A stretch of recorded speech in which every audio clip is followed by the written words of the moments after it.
Alrighty. Hello all. Just had a bit of time for the first time, and I just have to sit back for the first time in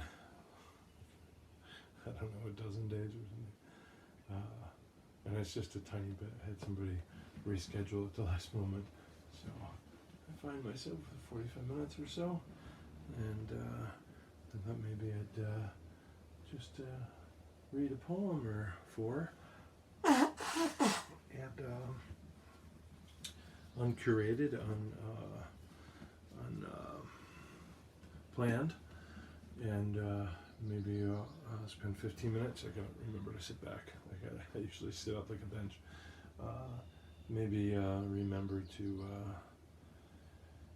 finish with enough time to maybe have a piece of fruit or something before I start teaching. I think I have however many hours of classes once I start. And it's really nice weather energy now. It feels like we have a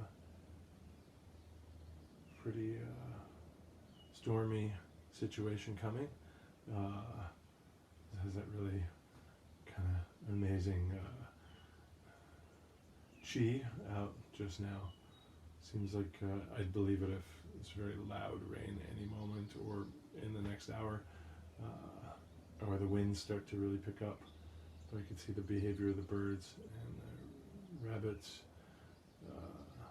and some of the bugs in the last, I don't know, 20 minutes, maybe 15 minutes. And it's pretty overcast, so I can't quite see what the clouds might be doing, but it's still kind of sunny, just light breeze. But it's really kind of invigorating, that sort of energy that makes me want to write. But I thought I'd read, and Texadillo here is curating, I guess, our options. Hey, Manny, love you. Good to see you, brother. Oh, I guess I do it that way. Right over the heart, maybe. Good. You want to bow to the seafood there, Texadillo? Well done. That's good. There you go. There's Texadillo's brand new Bowie knife there. Okay. So let's let's pull out this Rexroth here and see what we get. This is selected poems of Kenneth Rexroth, and we'll see what we get. And hello, everybody. Gotta remember to sit back. So odd. This is an edition edited by Bradford Murrow. Yeah. So I'm gonna see if this one ends where I think it ends. Yeah. Okay. So I'm on page 42, Magic 42, perfect. And this Kenneth Rexroth is entitled "The Signature of All Things." You want to sit with me, buddy? There you go. Okay. My head and shoulders, and my book, in the cool shade, and my body, stretched, bathing in the sun. I lie reading beside the waterfall. Bam's signature of all things. Through the deep July day, the leaves of the laurel, all the colors of gold, spin down through the moving, deep laurel shade all day. They float on the mirrored sky and forest for a while, and then, still slowly spinning, sink through the crystal deep of the pool to its leaf gold floor. The saint saw the world as streaming in the electrolysis of love. I put him by and gaze through shade folded into shade of slender laurel trunks and leaves filled with suns. The wren broods in her moss-domed nest. A newt struggles with a white moth, drowning in the pool.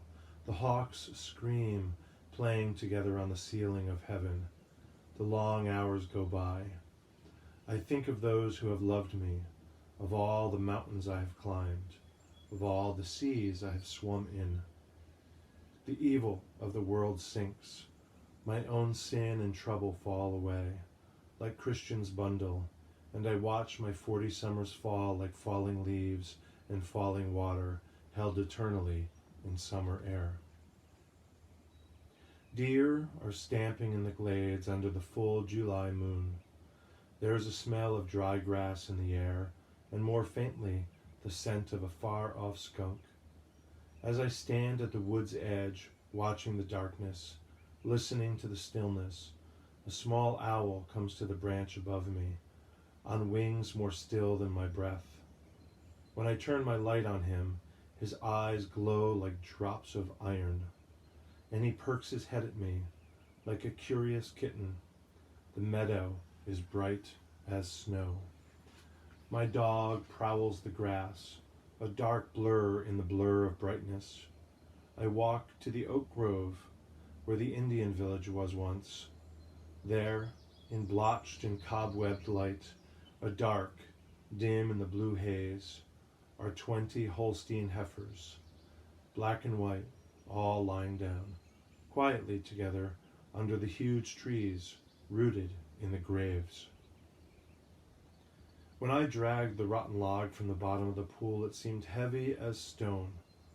I let it lie in the sun for a month, and then chopped it into sections and split them for kindling, and spread them out to dry some more. Late that night, after reading for hours while moths rattled at the lamp, the saints and the philosophers on the destiny of man, I went out on my cabin porch and looked up through the black forest at the swaying islands of stars. Suddenly, I saw at my feet, spread on the floor of night, ingots of quivering phosphorescence, and all about were scattered chips of pale, cold light that was alive. Well, I'm thinking, here we go. You want to keep everybody company? I'm thinking when I get a bookmark, so I put these away accurately. Because I'd like to label, so I'm just standing up, sorry.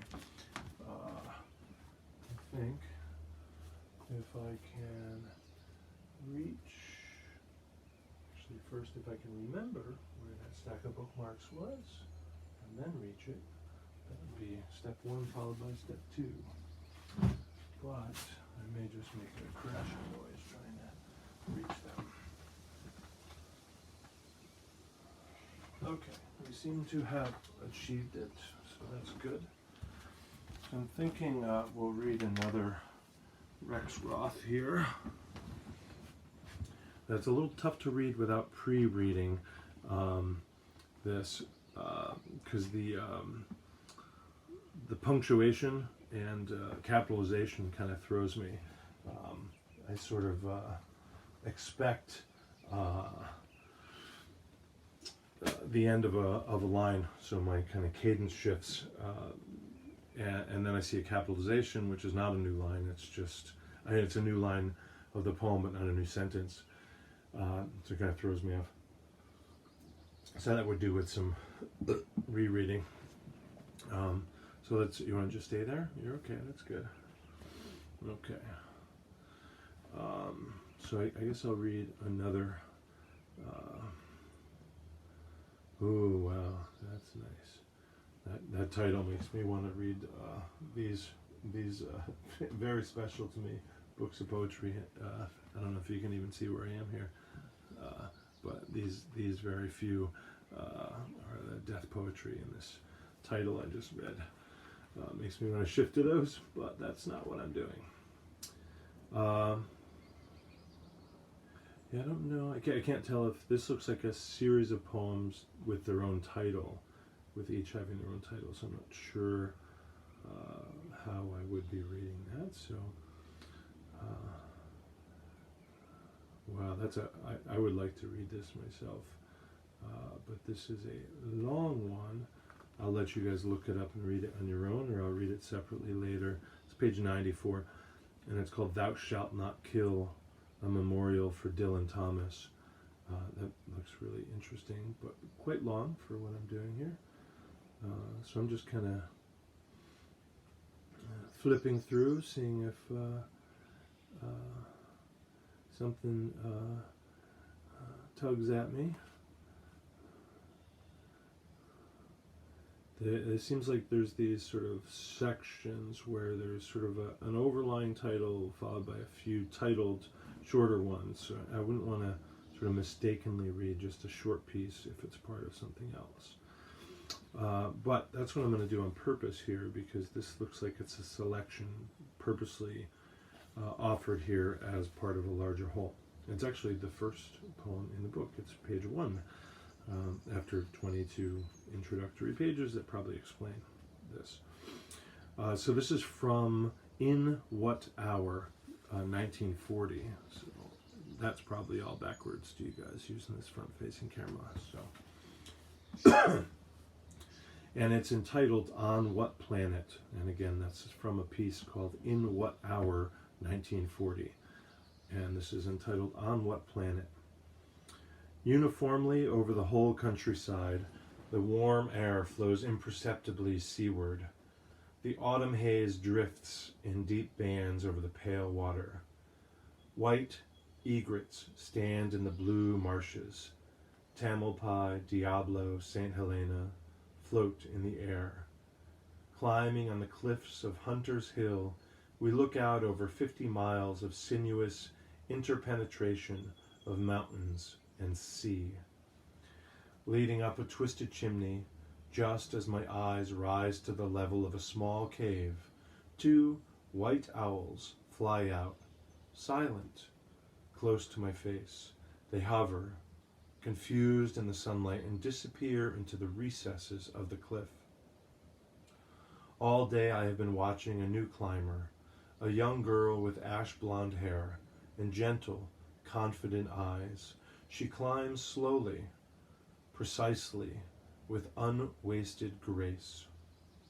While I am coiling the ropes, watching the spectacular sunset, she turns to me and says, quietly, "It must be very beautiful, the sunset, on Saturn with the rings and all the moons."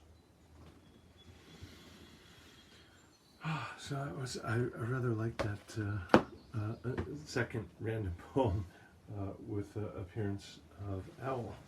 So I will, oh, that's pretty good. This is a bookmark from Copper Canyon Press. Always recommend supporting them. I have every edition, I think, that they've created. In fact, on the other side of this bookcase, which rolls, I have my Red Pine bookshelf, which is a lot of Copper Canyon Press stuff back there. So I'm going to just, I'm going to skip over this Franz and Plath and Mao Zedong, and let's see, maybe this will be interesting. Maybe we'll find something in this chapbook. There's a nice Buddha there. Yeah, well, okay. I think we might.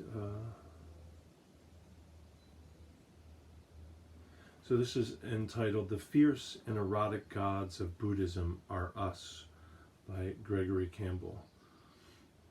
The fierce and erotic gods of Buddhism are us.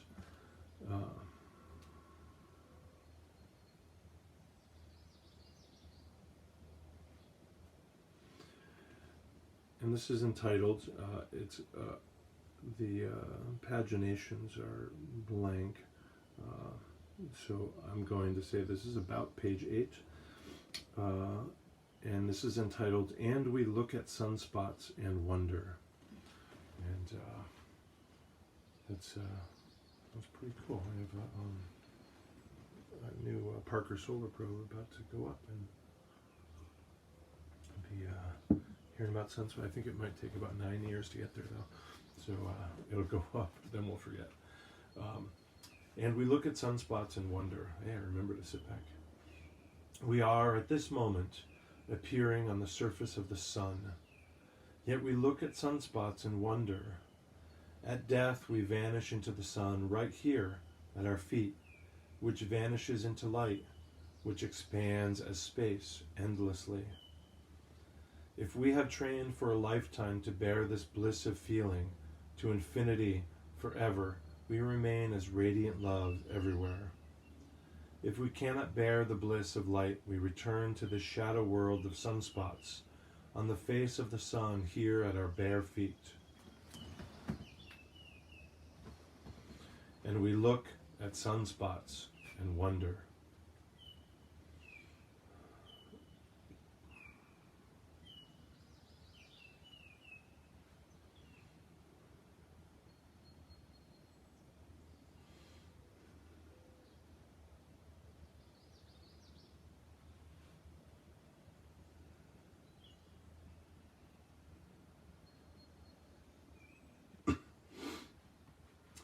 Okay, this is, well, you know, I don't know, maybe 24 or so page. And this is entitled, that's good. Just like the double owl, this one has a tiny little drawing that includes feet. Which, it's feet and a face. So seems like a nice match. Anyway, this is entitled, I Love Everyone. The people of my own country still do not understand. I am only here to serve everyone in the most profound healing arenas there are. Life or love, and death or eternity. So I must go to where the people are more aware of their desperation, and thus demand I save them from their dread and despair and death. I am only too happy to do that. I love everyone. I am Gregory of God. And that's the author's first name. I don't know if that is autobiographical or what.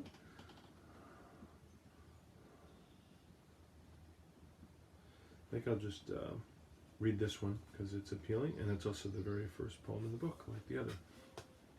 And this is entitled The One Way, and one as in the numeral one. It's written out O-N-E. The One Way, and that's page 1. A monk once smoked a one. I couldn't say spoke, and when I backtracked, I couldn't say monk. I tripped on both spoke and monk. So I'm not one for civilization, and I'm not one for the mutism of monkhood. So anyway, the one way. A monk once spoke to Master Campbell, saying, "A sutra says, in all worlds are uncountable Buddhas, yet only one way leads to nirvana.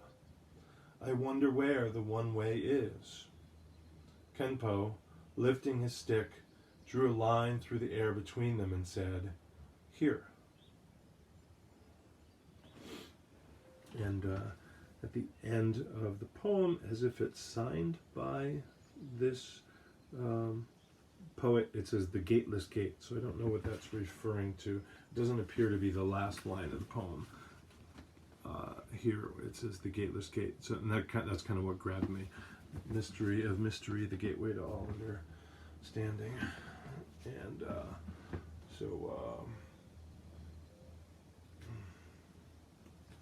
let's see. The book of songs, Come Out Into the Sun.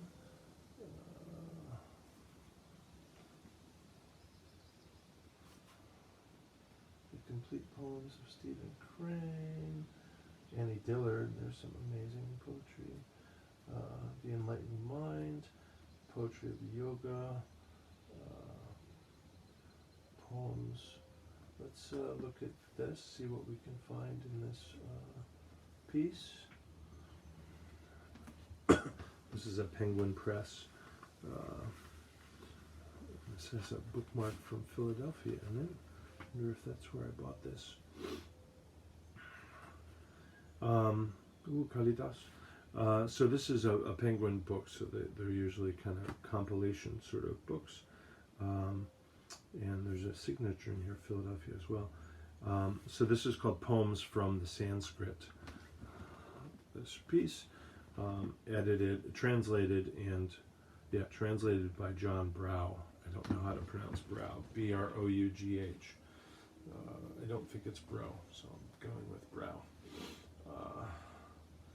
And these are a bunch of smaller kind of stanzas. I don't know what the ordering is.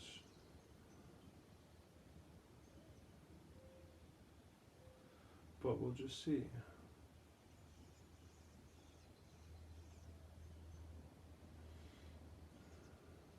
It seemed like it might be a conversation, but I'm not sure. It was a lot of fun watching me pick a poem. I could have chosen a few and then just gone through them, even pre-read them, so that I was prepared.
I'm scanning a few and they don't seem helpful or appropriate. So skipping. So I think I'll just try this one, which of course is not clearly labeled. So it's page 51 by Kalidasa. So we'll try, see what we get. Interwelded as words and meaning, Parvati and the Lord of Lords, parents, masters of all the earth, grant inspired meaning to my words. How can the poet's slender powers deal justly with so large a theme? Why should I think that I can cross the ocean in a coracle? A fool to seek a poet's fame, shall I win only ridicule? Tall men can scarcely reach the fruit. A dwarf I stretch my arms in vain. Yet where the ancient poets cut the gateway I may enter in, where diamond pierced the way, a pearl is threaded by the softest thread.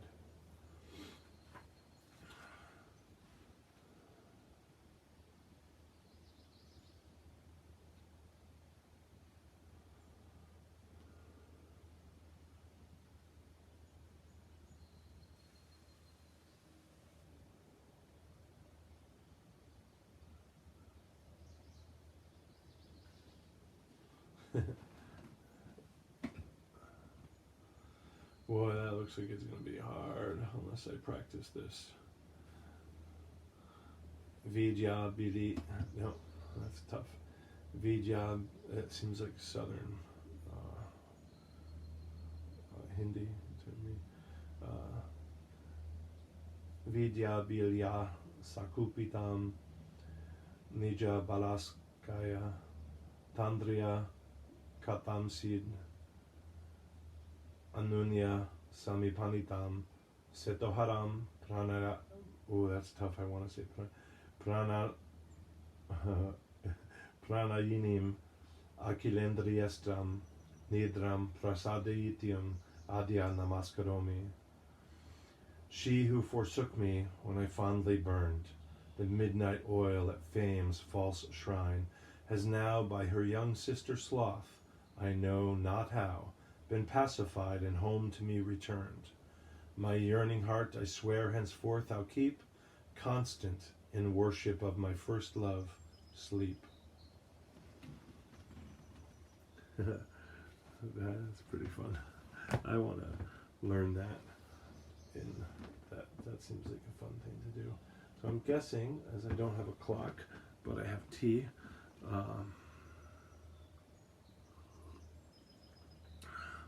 Manny said, I love this poem, The Line Between Us, and I don't, I don't know.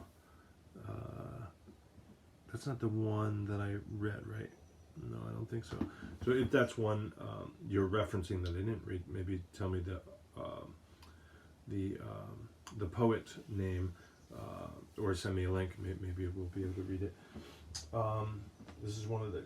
I'm just gonna advertise this book because this is a work of astounding genius, and it seems like such a basic title. This is Edward Hirsch, an amazing editor, and it's entitled "How to Read a Poem," which sounds like very 101. And the subtitle of the title, the subhead, is and Fall in Love with Poetry. So the title is How to Read a Poem and Fall in Love with Poetry. And man, this is just, oh my goodness, it's, I have like 3 copies of it and they're all marked up. Yeah, okay, so let's put this, let's pick one more. And then as I was beginning to say, I don't have a clock at hand and I have classes to get to. So we are going to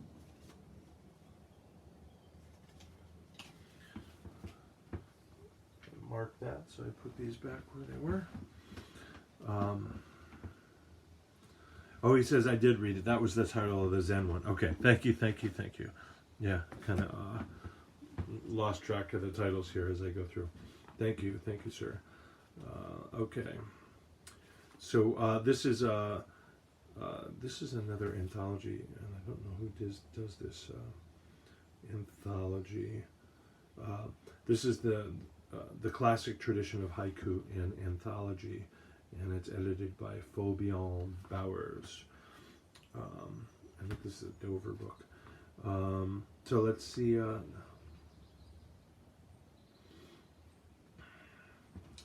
that's really nice. It's got the Japanese in here. Horo horo to yamabuki chiruka taki no oto. Do the yellow rose petals tremble and fall at the rapids roar? And I'm wondering who wrote this, because there's initials, and I wonder if these initials reference, yeah, they do earlier, and that's Nippon Gakujutsu Shinkokai, Japan Society for the Promotion of Science. Yeah, so this isn't saying the author here, it's saying the work from which the poem was taken, I believe. Although some of these look like, there's like a legend here in the start, so I think some of them might be the poem, like AG is Allen Ginsberg. So maybe it's a tad confusing here.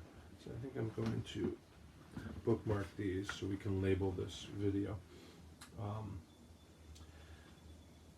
Okay, so next to this, I was reading, by the way, from page 16. Now I'm reading from page 17. Oh, I see, yeah. So this little section, that's what's familiar. This section is Bashō, but I guess it's selections from Bashō from other works, and that's why we have these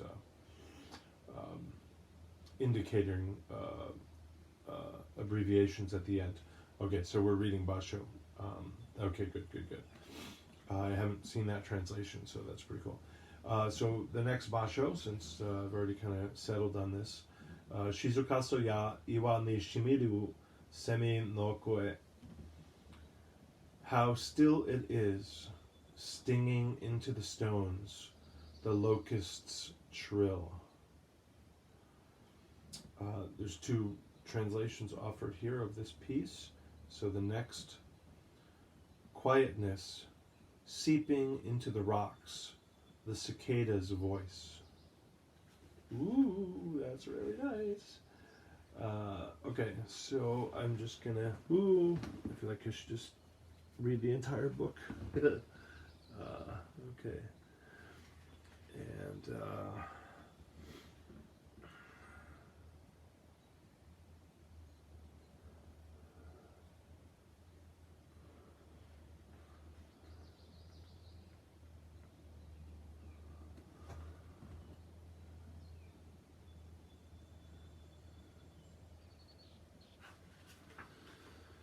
I'm just gonna scan here, but I have a feeling I'm gonna. Ooh, yeah, this is Buson. Oh, yeah, that's really cool. And this one's about Bashō, so that seems like. Yeah, that's cool. So this is on page 52. Bashō sarite sono nochi mada toshi kurezu. Bashō departed, and since then, the year has never ended.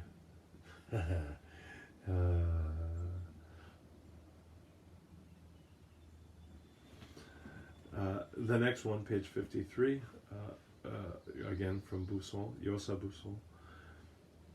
Furuike no kawazu oiku.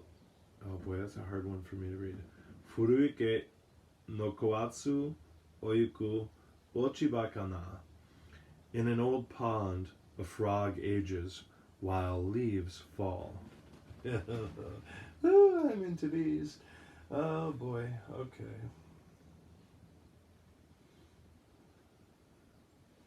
Okay, maybe we'll finish with these. I just read two really fast. And come on over here, Mr. Textadillo. Thank you, sir.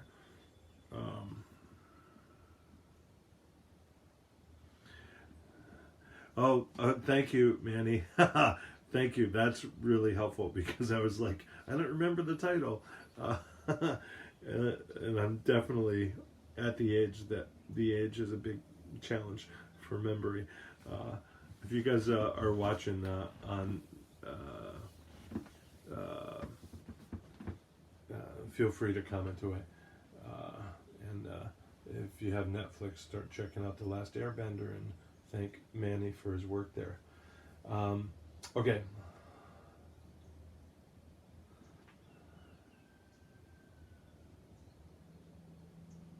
Yeah, so I'm going to read, I think, these 5 here, page 64 and 65. They're all, you'll see the theme, I guess, probably why they're here.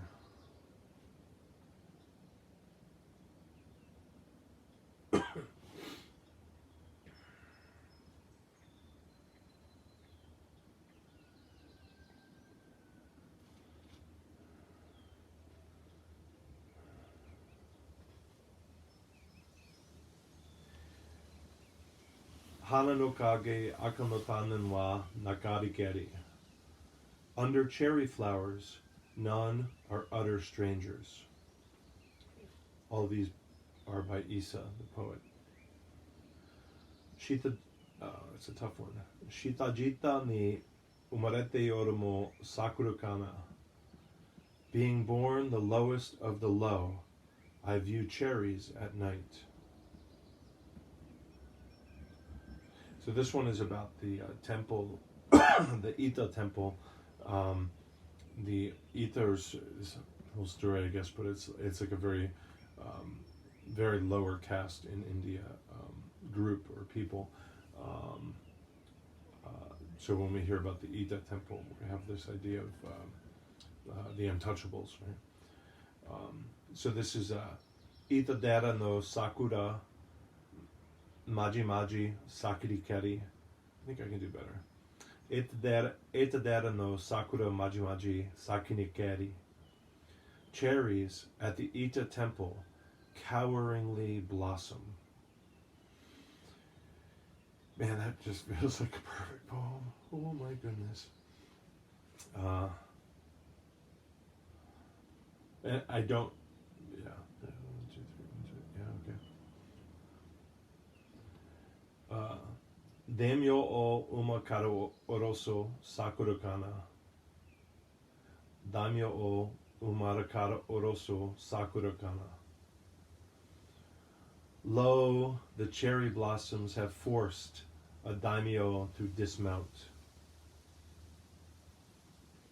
That's like a, it's like a, not really a prince, a daimyo, like a land holder, I guess of wealth or status. So unlike the Issa, in other words, what am I explaining it to you now? He actually gets down off his high horse, to bow because of the cherry blossoms, which I think is pretty cool. Okay, so last one. And again, we're in the classic tradition of haiku and anthology by Fabian Bowers, which I'll try and present to you there. Okay, last one. Hanaminto ita seba shitani shitani kana. Just bent on viewing cherries when on your knees, on your knees. On your knees is in quotes. Just bent on viewing cherries when on your knees, on your knees.